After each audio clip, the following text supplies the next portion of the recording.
Hi, ಎಲ್ಲರಿಗೂ ನಮಸ್ಕಾರ. ನಾನಿವತ್ತು boat neck blouse, back boat, front deep ಇರೋ ಬ್ಲೌಸ್ ಹೇಗೆ ಕಟ್ ಮಾಡೋದಂತ ತೋರಿಸಿಕೊಡ್ತಾ ಇದ್ದೇನೆ. ಮೊದಲಿಗೆ ಇಲ್ಲಿ ಲೆಂತ್ 14.50, ಹಾಗೆಯೇ ಶೋಲ್ಡರ್ 14 ಇಂಚಿಗೆ ಒಂದು ಮಾರ್ಕ್ ಮಾಡಿಕೊಂಡು 1 ಇಂಚ್ ಡೌನ್ ಕೊಡಬೇಕು. ಹಾಗೆ ಇಲ್ಲಿ neck width 2.5, 1 inch down, shoulder ಹತ್ರ 1 ಇಂಚ್ ಡೌನ್ ಕೊಡಬೇಕು. ಇಲ್ಲಿ ನೋಡಿ, ನಾವು ಶೋಲ್ಡರ್ ವಿಡ್ತ್ ತೆಗೆದುಕೊಳ್ತೇವಲ್ಲ, ಅದು ಮೊದಲು ಮಾತ್ರ ತೆಗೆದುಕೊಳ್ಳೋದು. ಆಮೇಲೆ ಅದು ನಾವು ಶೋಲ್ಡರ್ ಎಷ್ಟು ಅಂತ ಡಿಸೈಡ್ ಮಾಡಿದ್ಮೇಲೆ ಅದು ತನ್ನಷ್ಟಕ್ಕೆ ತಾನೇ ಡಿಸೈಡ್ ಆಗುತ್ತೆ. ಹಾಗೆ ಇಲ್ಲಿ ಡಾಟ್ ಪಾಯಿಂಟ್ 9.5 ನೋಡಿ. ಇಲ್ಲಿ ನಾನು ಶೋಲ್ಡರ್ ಅಲ್ಲಿ ಅರ್ಧ ಇಂಚಿನಷ್ಟು ಮಾತ್ರ ಮೈನಸ್ ಮಾಡ್ಕೊತಾ ಇದ್ದೇನೆ. ಹಾಗೆ ಇಲ್ಲಿ ಆರ್ಮೋಲ್ ಡೌನ್, ಆರ್ಮೋಲ್ ಲೆಂತ್ 6.5ಗೆ ಮಾರ್ಕ್ ಮಾಡಿಕೊಂಡು, ಇದು ಚೆಸ್ಟ್ ಲೈನ್ ಆಗಿರುತ್ತೆ. ಚೆಸ್ಟ್ ನಮ್ದು 8.25. ನೀವು ಬೇಕಾದ್ರೆ ಲೂಸಿಂಗ್ ಎಕ್ಸ್ಟ್ರಾ ತೆಗೆದುಕೊಳ್ಬಹುದು. ಇಲ್ಲಿ ನಾನು ಅರ್ಧ ಇಂಚಿನಷ್ಟು ಲೂಸಿಂಗ್ ತೆಗೆದುಕೊಳ್ತಾ ಇದ್ದೇನೆ. 3/4 ಇಂಚು ಕೂಡ ತೆಗೆದುಕೊಳ್ಬಹುದು. ನಾವು ಡಾಟ್ ತೆಗೆಯುವಾಗ ಸ್ವಲ್ಪ ಟೈಟ್ ಆಗಿ ಹಿಡಿದ್ರೆ ಸಾಕಾಗತ್ತೆ. ಹಾಗೆ ಇಲ್ಲಿ 4 ಇಂಚ್ ಡೌನ್ನಷ್ಟು ಆರ್ಮೋಲ್ ಹತ್ತಿರ ಮತ್ತೆ 1/2 ಇಂಚ್ ಮೈನಸ್ ಮಾಡ್ಕೋಬೇಕು. ಮೊದಲಿಗೆ ನಾವು ಅರ್ಧ ಇಂಚು ಮಾಡಿದ್ದು ಶೋಲ್ಡರ್ ಅಲ್ಲಿ, ಇನ್ನು ಕೆಳಗೆ ಪುನಃ ಅರ್ಧ ಇಂಚು ಮೈನಸ್ ಮಾಡ್ಕೋಬೇಕು. ಇಲ್ಲಿ ವಿಡ್ತ್ ಹತ್ತಿರ 3/4, ಹಾಗೆ ಇಲ್ಲಿ ಕೆಳಗೆ 2.5ಗೆ ಮಾರ್ಕ್ ಮಾಡಿಕೊಂಡು ಇದನ್ನು ನೀಟಾಗಿ ಡ್ರಾ ಮಾಡ್ಕೋಬೇಕು. ಇದು ಪ್ರಿನ್ಸಸ್ ಕಟ್ ಬ್ಲೌಸಿನ ಫಸ್ಟ್ ಪಾರ್ಟ್, ಅಂದ್ರೆ ಒಂದು ಸೈಡ್ ಅದು ಆಯ್ತು. ಈ ತರ ಡ್ರಾ ಮಾಡಿಕೊಂಡು ನಾವು ಮಾಡ್ಕೋಬೇಕು. ಇಲ್ಲಿ ಆರ್ಮೋಲ್ ಟಕ್ಸ್ ಹತ್ತಿರ ಕೂಡ ಹಾಗೆ, ನೀವು 3/4 ಇಂಚು ಹಿಡಿದ್ರೆ ಟೈಟ್ ಆಗುತ್ತೆ, ಅರ್ಧ ಇಂಚು ಹಿಡಿದ್ರೆ ಲೂಸ್ ಆಗುತ್ತೆ. ಆ ತರ ನೋಡಿಕೊಂಡು ನಿಮಗೆ ಟೈಟ್ ಬೇಕಾ ಲೂಸ್ ಬೇಕಾ ಅಂತ ಮೊದಲೇ ಡಿಸೈಡ್ ಮಾಡಿಕೊಂಡು ಆಮೇಲೆ ಇದನ್ನು ಡ್ರಾ ಮಾಡಿದ್ರೆ ಸಾಕಾಗತ್ತೆ. ನಾನಿಲ್ಲಿ 1/2 ಇಂಚ್ ಮಾತ್ರ ಇಲ್ಲಿ ಮಾರ್ಕ್ ಮಾಡಿಕೊಂಡಿದ್ದೇನೆ. ಯಾಕೆಂದ್ರೆ ನನಗೆ ತುಂಬಾ ಟೈಟ್ ಬೇಡ, ಸ್ವಲ್ಪ ಲೂಸ್ ಅಂಗಲ್ಲಿ ಇರಬೇಕು. ಹಾಗೆ ಇಲ್ಲಿ ವೇಸ್ಟ್ ಅಲ್ಲಿ ಕೂಡ ಹಾಗೆ, ವೇಸ್ಟ್ ಡಾಟ್ ನೋಡುವಾಗ ನಾವು ಚೆಸ್ಟ್ ಮತ್ತು ವೇಸ್ಟ್ ಅನ್ನು ಕನ್ಸಿಡರ್ ಮಾಡಿ ಮತ್ತೆ ನಾವು ಡಾಟ್ ತೆಗೆದುಕೊಳ್ಬೇಕು. ಅಂದ್ರೆ ಚೆಸ್ಟ್, ಅಪ್ಪರ್ ಚೆಸ್ಟ್ ಹಾಗೂ ವೇಸ್ಟ್. ನಾನಿಲ್ಲಿ ವೇಸ್ಟ್ ಅಲ್ಲಿ 2.5 ಇಂಚಿನಷ್ಟು ಡಾಟ್ ತೆಗೆದುಕೊಂಡಿದ್ದೇನೆ. ಹಾಗೆ ಈ ಡಾಟ್ ಲೆಂತ್ ಕೂಡ ನಾವು ನೋಡ್ಕೋಬೇಕು, ಯಾಕೆಂದ್ರೆ ನಾವು ಮತ್ತೆ ಜಾಯಿಂಟ್ ಮಾಡುವಾಗ ಹೆಚ್ಚು ಕಡಿಮೆ ಆಗಬಾರ್ದು ಅನ್ನೋ ಕಾರಣಕ್ಕೆ. ನಮ್ದು ಬ್ಯಾಕ್ ಲೆಂತ್ 14 ಇಂಚ್ ಆಗಿರುತ್ತೆ. ನಾವು ಹಾಗಾಗಿ ಇಲ್ಲಿ ಫ್ರಂಟ್ ಅಲ್ಲಿ ನಾವು 14 ತೆಗೆದುಕೊಂಡಿರೋದ್ರಿಂದ ಇಲ್ಲಿ ನಾನು 1 ಇಂಚಿನಷ್ಟು ಮೈನಸ್ ಮಾಡಿದ್ದೇನೆ. ಆಗ ಬ್ಯಾಕ್ ಅಲ್ಲಿ ಪುನಃ 13ವರೆಗೆ ನಿಲ್ಲುತ್ತೆ. ನಾವು ಶೋಲ್ಡರ್ ಅಲ್ಲಿ ಅರ್ಧ ಇಂಚು ಎಕ್ಸ್ಟ್ರಾ ಮಾಡಿದ ಕಾರಣ ನಮಗೆ ಅಲ್ಲಿ 14 ಇಂಚು ಸಿಕ್ಕತ್ತೆ. ಅಂದ್ರೆ ನಮ್ದು ಬ್ಯಾಕ್ ಅಲ್ಲಿ ನೋಡುವಾಗ 14 ಇಂಚು ಇರುತ್ತೆ. ಹಾಗೆ ಇಲ್ಲಿ ಡೀಪ್ ನೋಡಿ, ಈ ಪ್ಯಾಟರ್ನಿಗೆ ನಾವು ಡೀಪ್ ಕೊಡುವಾಗ ಸ್ವಲ್ಪ ಲಾಂಗ್ ಡೀಪ್ ಕೊಡಬೇಕು. ಅಂದ್ರೆ 7.5ಇಂದ 8 ಇಂಚಿನವರೆಗೆ ಕೊಟ್ರೆ ನಿಮಗೆ ಈ ಶೇಪ್ ತುಂಬಾ ಚೆನ್ನಾಗಿ ನಿಲ್ಲುತ್ತೆ. ಅಂದ್ರೆ ಈ ಶೇಪ್ ಮಾತ್ರ ನಾನು ಹೇಳ್ತಾ ಇರೋದು. ಈ ಶೇಪ್ ಕೊಡುವಾಗ ಸ್ವಲ್ಪ ಡೀಪ್ ಕೊಟ್ರೆ ಒಳ್ಳೇದು. ಯಾಕೆಂದ್ರೆ ಇದು ಸ್ವಲ್ಪ ಮೇಲೆ ಇಡೀ ಡೀಪ್ ನಮ್ಮದು ಸ್ಕ್ವೇರ್ ನೆಕ್ ಆಗಿ ಅಥವಾ ರೌಂಡ್ ಶೇಪ್ ಆಗಿ ಫುಲ್ ಡೀಪ್ ಬರೋದಿಲ್ಲ.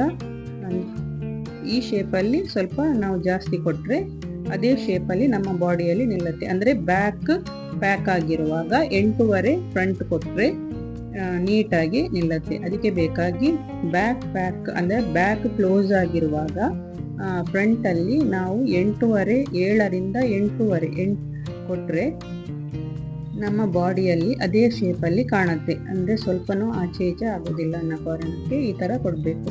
ಈಗ ನಾವು ಬ್ಯಾಕ್ ಪಾರ್ಟ್ ಕಟ್ ಮಾಡುವಾಗ ಆಸ್ ಇಟ್ ಈಸ್ ಇಟ್ಕೊಂಡು ನಾವು ಮೊದಲು ಶೋಲ್ಡರ್ ಡ್ರಾ ಮಾಡ್ಕೋಬೇಕು.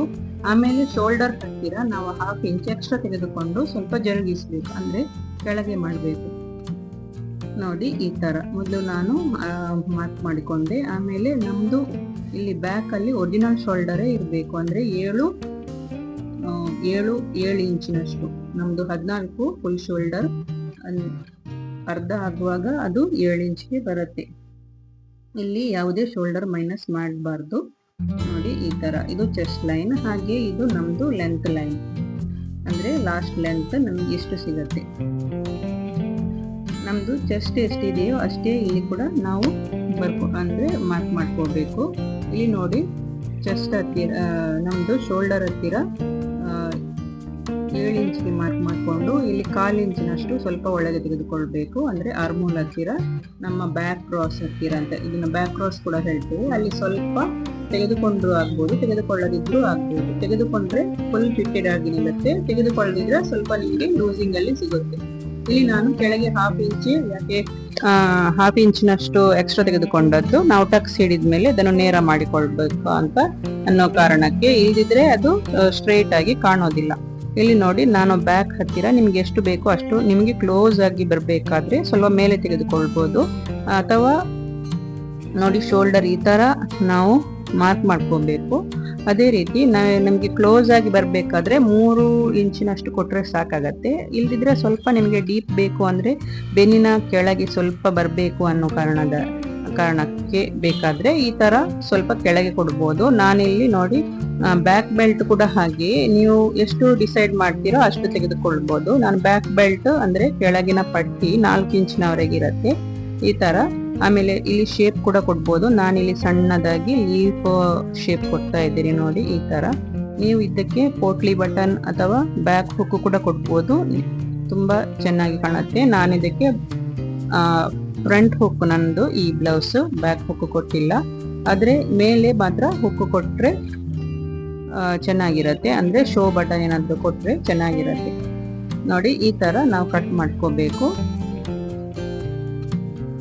ಇಲ್ಲಿ ನಾನು ಎಲ್ಲಿಯೂ ಕೂಡ ಮಾರ್ಜಿನ್ ಬಿಟ್ಕೊಡ್ಲಿಲ್ಲ. ನಾನು ಇದನ್ನೇ ಲೈನಿಂಗ್ ಮೇಲೆ ಇಟ್ಟು ಆಮೇಲೆ ಎಲ್ಲ ಕಡೆ ಮಾರ್ಜಿನ್ ಕೊಡ್ತಾ ಹೋಗ್ತೇನೆ. ನೀವು ಬೇಕಾದ್ರೆ ನೆಕ್ ಶೇಪ್ ಕೊಡುವಾಗ ಅದಕ್ಕೆ ಮಾರ್ಜಿನ್ ಇಟ್ಕೊಂಡೇ ನೀವು ಶೇಪ್ ಕೊಟ್ರೆ ಒಳ್ಳೇದು. ಮತ್ತೆ ಮತ್ತೆ ಅದಕ್ಕೆ ಬೇಕಾಗಿ ಮಾರ್ಜಿನ್ ಬಿಡ್ಬೇಕಾಗಿಲ್ಲ. ನೋಡಿ ಈ ತರ ನಾವು ಬ್ಯಾಕ್ ಟಕ್ಸ್ ಕೊಡೋದು. ಆಮೇಲೆ ಇದನ್ನು ನೀಟಾಗಿ ಶೇಪ್ ತೆಗೆದುಕೊಳ್ಬೇಕು. ಅಂದ್ರೆ ಕಟ್ ಮಾಡಿ ಮತ್ತೆ ಈ ತರ ನೋಡಿ, ಈ ತರ ಸ್ಟ್ರೈಟ್ ಮಾಡಿಕೊಂಡು ಮತ್ತೆ ಕಟ್ ಮಾಡಬೇಕು. ಈ ತರ ಕಟ್ ಮಾಡೋದ್ರಿಂದ ನಮ್ಮ ಬ್ಯಾಕ್ ಸ್ಟ್ರೈಟ್ ಆಗಿ ಇರುತ್ತೆ, ಸ್ವಲ್ಪನೂ ಆಚೆ ಈಚೆ ಆಗೋದಿಲ್ಲ. ನೋಡಿ, ನಮ್ದು ಫ್ರಂಟ್ ಕೂಡ ಹೀಗೆ. ಮೊದಲು ನಾವು ವೇಸ್ಟ್ ಟಕ್ಸ್ ಅನ್ನು ಕಟ್ ಮಾಡ್ಕೋಬೇಕು. ಆಮೇಲೆ ಆರ್ಮೋಲ್ ಅನ್ನು ಸ್ವಲ್ಪ ಕಟ್ ಮಾಡಿ ಅದು ಶೇಪ್ ಕೊಟ್ಟ ಆದ್ಮೇಲೆ ಮತ್ತೆ ಉಳಿದ ಭಾಗವನ್ನು ಕಟ್ ಮಾಡಬೇಕು. ನೋಡಿ ಈ ತರ ಕಟ್ ಮಾಡ್ಕೋಬೇಕು. ನಾನು ಫ್ರಂಟ್ ಪಾರ್ಟ್ ಕೂಡ ಯಾವುದೇ ಮಾರ್ಜಿನ್ ಕೂಡ ಬಿಡ್ಲಿಲ್ಲ, ಬ್ಯಾಕ್ ಅಲ್ಲಿ ಕೂಡ ಬಿಡ್ಲಿಲ್ಲ. ನಾನಿದನ್ನು ಇಲ್ಲಿ ನೋಡಿ, ಮತ್ತೆ ಚೆಸ್ಟ್ ಹತ್ತಿರ ನಮ್ದು ಚೆಸ್ಟ್, ಅಪ್ಪರ್ ಚೆಸ್ಟ್ ಅಲ್ಲ ಚೆಸ್ಟ್, ನಮಗೆ 34 ಬರಬೇಕು. ನಮ್ದು ಚೆಸ್ಟ್ 33, ಹಾಗೆ ಅಪ್ಪರ್ ಚೆಸ್ಟ್ 33, ಚೆಸ್ಟ್ 34 ಬರಬೇಕು. ಅಥವಾ ಹೆಚ್ಚಿಗೆ ಕೂಡ ಬರ್ಬೋದು. ಅಂದ್ರೆ ಇನ್ನು ಲೂಸಿಂಗ್, ನಿಮಗೆ ಚೆಸ್ಟ್ ಅಲ್ಲಿ ಲೂಸಿಂಗ್ ಬೇಕಾದ್ರೆ ನಮ್ಮ ಫುಲ್ ಚೆಸ್ಟ್ಗೆ +1 +2 ಮಾಡಿದ್ರೆ ಸಾಕಾಗತ್ತೆ.